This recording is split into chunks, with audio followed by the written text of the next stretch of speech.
Sino ka? Sino ka? Hindi, si Adan ako. Gagi, bro, si Adan! Seryoso ba? Hindi ako to, si Adan. Oh, baka pwede ako makituloy muna ako sa inyo. Nag-aaway kami ni Eva. Bakit nangyari? LQ kami, tol. LQ kayo? Kung nag-aaway kami, paano ba naman? Ito, makinig ka sa akin ha. Bumibili kami sa prutasan. Oh. Bumibili kami ng apple. Hindi pa namin nababayaran, kinagatan niya na. Kapag takbuhan tuloy kami, naiwan siya doon. Dahil siya yung nahuli doon.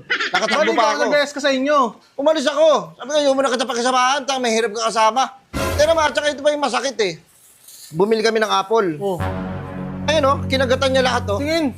May kagat lahat yan. Kung hindi niya muna inubos yung isa, kinagatan niya na agad yung isa pang kasunod. Yun nga eh, dapat sabi ko sa kanya, ba, pag kinagatan mo to, ubusin mo muna, hindi yung kakagatan mo Ano lahat. sabi niya? Hindi ka, pasok ka muna, Dan. Maglalabas lang sa ng loob. Oh, Diyos si Adan to ah. Hirap na ako pakisamahan yan. Ilang years ka nang hinahanap, sikat na sikat ka, alam mo ba yun? Na ano? Sikat na sikat ka.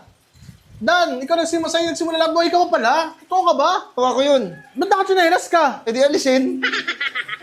Ako talaga yun. Ako talaga si Adan. May seryoso ba? Nag-away kami yan ni Eva. Taras, pagsabihan nyo nga yan, bre, hindi nakikinig sa akin yan. Teka, yung dalawa magkasama eh. Di ba na ano kayo nakatira kayo sa ano? Garden of Eden? Oo, yung paggawa ng cheese. Hindi, Eden cheese yun eh. Iba naman yun eh. Hindi, ganito kasi. Gusto ko kasi, pag kinain niya, ubusin niya muna. Hindi yung kakainin niya,